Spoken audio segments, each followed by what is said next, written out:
Hello అండి అందరికీ ఎలా ఉన్నారు? ఈరోజు అయితే మనం మార్కాపురం టు గోకర్ణ వెళ్తున్నాం. డిస్టెన్స్ అయితే 671 కిలోమీటర్స్ అయితే చూపిస్తుంది. మాకైతే 13 అవర్స్ 59 మినిట్స్ అయితే పట్టిందండి మార్కాపురం టు గోకర్ణ వెళ్ళడానికి. ఇంకా నేచర్ అయితే చాలా అందంగా ఉంది. నేచర్ ని ఎంజాయ్ చేసుకుంటూ మేమైతే గోకర్ణకి వెళ్ళిపోతున్నాం. మేమున్న హోటల్ నుంచి చాలా తక్కువ డిస్టెన్స్ లో అయితే టెంపుల్ అయితే ఉంది. అదే అండి ఎంట్రన్స్. అక్కడ నుంచి అయితే వెళ్ళాలి టెంపుల్ లోకి. ఇక్కడ చూడండి స్వామివారు ఎంత బాగా కనిపిస్తున్నారో. ఇక్కడ ఉన్న పురాణాల ప్రకారం ఏ సముద్రంలో అయినా కానీ తెలిసి కానీ తెలియక కానీ స్నానాలు చేస్తే ఉన్న పాపాలన్నీ పటాపంచలైపోతాయని చెప్తున్నారు. ఇంకా మా ఫ్యామిలీ అందరం కలిసి కాసేపు వాటర్లో ఎంజాయ్ చేసేసి స్నానాలు చేసేసి అయితే దర్శనానికి వెళ్ళిపోతున్నాం. భూ కైలాస్ అని పిలిచే ఈ గోకర్ణ నుంచి మురుడేశ్వర్కి 70 కిలోమీటర్స్ అయితే పడుతుందండి. ఈ మురుడేశ్వర టెంపుల్లో ఉన్న మహాబలేశ్వర స్వామి దర్శనం చుట్టుపక్కల వ్యూస్ ని ఒక్కసారైనా చూడాల్సిన టెంపుల్ ఇదండి. ఇక్కడ ఉన్న రాజగోపురాన్ని లిఫ్ట్ లో పై వరకు వెళ్ళి చూడొచ్చని మీలో ఎంతమందికి తెలుసు? అవును, మీరు విన్నది నిజమే. దాదాపు ఈ రాజగోపురం 20 ఫ్లోర్స్ హైట్ లో ఉంటుంది. మనం 18th ఫ్లోర్ హైట్ వరకు వెళ్ళి చుట్టుపక్కల వ్యూస్ అన్ని చూడొచ్చు. ఈ రాజగోపురం లిఫ్ట్ లో వెళ్ళి చూడాలంటే టికెట్ కాస్ట్ ఉంటుంది. ఇక్కడ నిల్చున్న వీళ్ళందరూ కూడా పైన వ్యూ చూడడానికి వెళ్తున్నారు. చాగంటి కోటేశ్వరరావు గారు గోకర్ణ గురించి కొన్ని విషయాలు చెప్పారు. ఆయన మాటలలోనే తెలుసుకుందాం.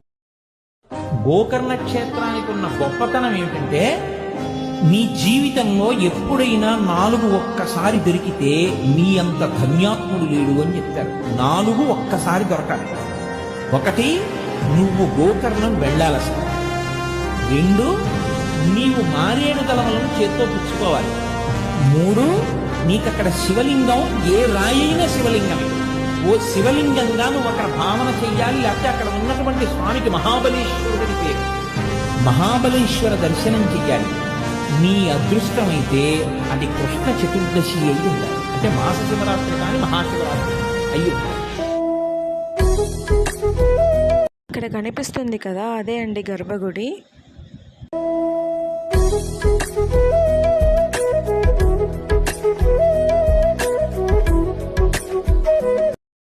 ఇక్కడ నుంచి ఫోన్స్ ఎలా లేవండి. కనిపిస్తుంది కదా, అదే గర్భగుడి అండి. అక్కడ నుంచి వెళ్ళి స్వామి దర్శనం చేసుకోవాలి. దర్శనం అయితే అయిపోయిందండి. మెయిన్ టెంపుల్లో ఉన్న చిన్న చిన్న గుడి దర్శనాలు కూడా చేసేసుకున్నాం.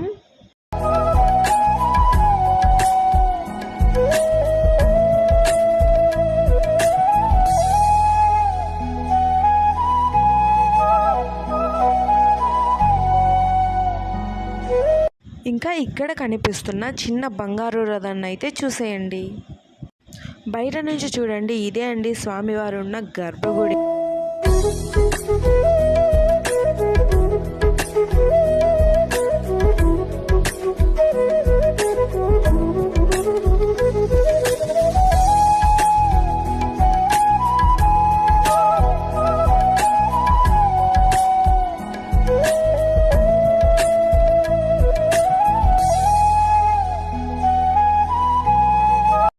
అదే అండి గర్భగుడి. లోపల స్వామివారు చూడండి ఎలా వెలిగిపోతున్నారో.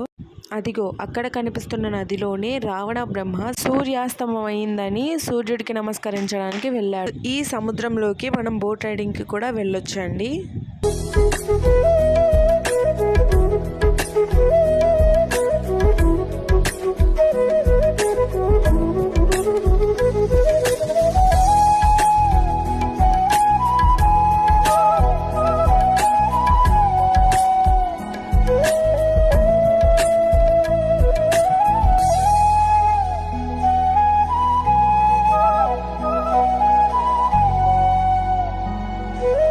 ఇంకా ఈ ఆలయం కందుక పర్వతం మీద ఉంది.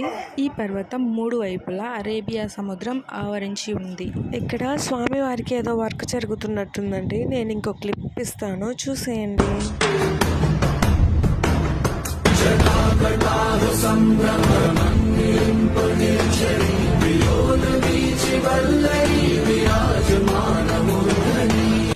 పైన నుంచి టెంపుల్ వ్యూ అండి మొత్తం.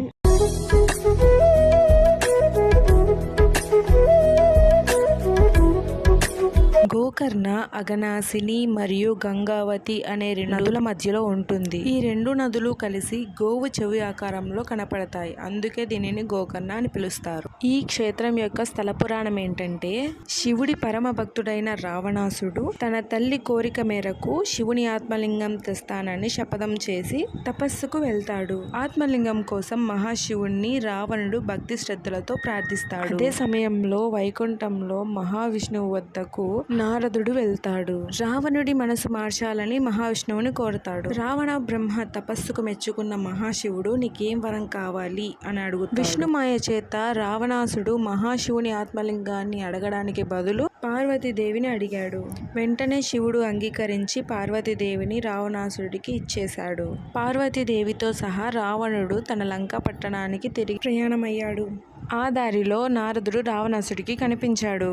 మహాశివుడు నిజమైన పార్వతీదేవిని ఇవ్వలేదని, మహాకాళిని ఇచ్చాడని నారదుడు చెప్తాడు. అసలు పార్వతీదేవి పాతాళంలో ఉందని తెలుపుతాడు. ఆ సమయంలో పార్వతీదేవి కాళికాదేవి అవతారంలో రావణుడికి దర్శనమిస్తుంది. వెంటనే రావణాసురుడు పార్వతీదేవిని విడిచిపెట్టేస్తాడు. అసలు పార్వతీదేవి కోసం వెతుకుతూ రావణాసురుడు పాతాళానికి వెళ్తాడు. అక్కడ మండోదరిని పార్వతీదేవిగా భావించి వివాహం చేసుకుంటాడు. మండోదరిని తీసుకొని రావణాసురుడు లంకా పట్టణానికి తిరిగి వచ్చాడు. అక్కడ రావణాసురుడి తల్లి మహాశివుని ఆత్మలింగం తెచ్చావా అని అడిగింది. తాను మోసపోయానని రావణాసురుడికి అర్థమైంది.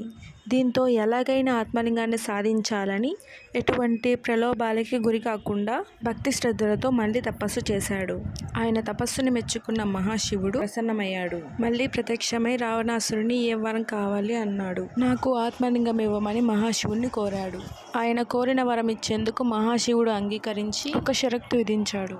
ఈ ఆత్మలింగాన్ని ఎట్టి పరిస్థితుల్లోనూ నేల మీద పెట్టకూడదని, అలా పెడితే దానిలోని అన్ని శక్తులు మళ్ళీ నాలోకే వచ్చేస్తాయని మహాశివుడు చెప్పాడు.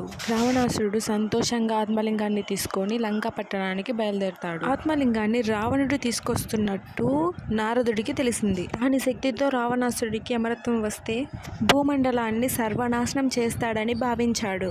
వెంటనే గణేశుణ్ణి ఆశ్రయించాడు. ఆత్మలింగాన్ని లంకకు చేరుకోకుండా అడ్డుకోవాలని ప్రార్థించాడు. రావణాసురుడు క్రమం తప్పకుండా ప్రతిరోజు సంధ్యావందనం చేస్తాడని గణేశుడికి తెలుసు. రావణాసురుడు సంధ్యావందనం చేసే సమయంలోనే ఆయన నుంచి ఆత్మలింగం తీసుకోవాలని ప్రణాళిక రచించారు. గణపతి ఓ చిన్న పిల్లవాడి వేషంలో రావణుడికి కనిపెడతాడు. సరిగ్గా అప్పుడే విష్ణుమూర్తి తన చక్రాన్ని సూర్యుడికి అడ్డంగా పెడతాడు. సాయంత్రం అయిందనుకున్న రావణాసురుడు సంధ్యావందనం చేయడానికి సిద్ధపడతాడు. అయితే అతని రెండు చేతుల్లో శివుని ఆత్మలింగం ఉంది. అప్పుడు అటుగా వచ్చిన బాల రూపంలో ఉన్న వినాయకుడిని చూసి కాసేపు ఆత్మలింగాన్ని పట్టుకోమని నేను సంధ్యావందనం చేసి వస్తానని చెప్పాడు. అందుకు ఒప్పుకున్న బాల వినాయకుడు తాను 3 సార్లు పిలుస్తానని, అప్పటికి నువ్వు రాకుంటే నేను శివలింగాన్ని కింద పెట్టేస్తానని చెప్పాడు. వేరే దారి లేని రావణుడు వినాయకుడి నిబంధనకు ఒప్పుకొని సంధ్యావందనం చేయడానికి వెళ్ళాడు. అయితే రావణాసురుడికి ఏమాత్రం అవకాశం ఇయ్యని వినాయకుడు గబగబా 3 సార్లు పిలిచి ఆత్మలింగాన్ని కింద పెట్టేస్తాడు. రావణాసురుడు ఎంతగా పరుగులు పెట్టినా జరగాల్సింది జరిగిపోయింది. ఆ సంఘటనకి కోపగించుకున్న రావణాసురుడు బాల వినాయకుడి నెత్తి మీద ఒక్క మొటిక్కాయ వేస్తాడు. ఫలితంగా గణపతి తలపై నొక్కు ఏర్పడుతుంది. ఆ నొక్కుని ఇక్కడున్న గణపతి దేవాలయంలో ఇప్పటికీ చూడవచ్చు. ఆ తర్వాత రావణాసురుడు ఎంతగా ప్రయత్నించినప్పటికీ ఆత్మలింగాన్ని పైకి లేపలేకపోతాడు. ఆత్మలింగాన్ని తీసుకొచ్చిన పెట్టెను ఉత్తరం వైపు నుంచి లాగుతాడు. అది విసురుగా వెళ్ళి దూరంగా పడిపోతుంది. అక్కడ సజ్జేశ్వరలింగం వెలుస్తుంది. పెట్టె మూతపడిన చోట గుణేశ్వరలింగం ఉద్భవిస్తుంది. లింగంపై కప్పబడిన వస్త్రం పడ్డ చోట మురుడేశ్వర లింగం వెలసింది. పెట్టెను కట్టిన తాళ్లు పడిన చోట దారేశ్వరలింగం ఉద్భవిస్తుంది. ఈ లింగాల మధ్య స్వామివారి ఆత్మలింగం మహాబలేశ్వర లింగంగా గోకర్ణలో వెలుస్తుంది. ఆత్మలింగంతో ముడిపడిన 5 క్షేత్రాలను శైవ పంచక్షేత్రాలు అని పిలుస్తారు. ఇంకా గోకర్ణలో ఉండే ఆత్మలింగాన్ని మీరు కూడా దర్శించుకోండి. మీకోసం ఒక చిన్న క్లిప్ వేస్తాను.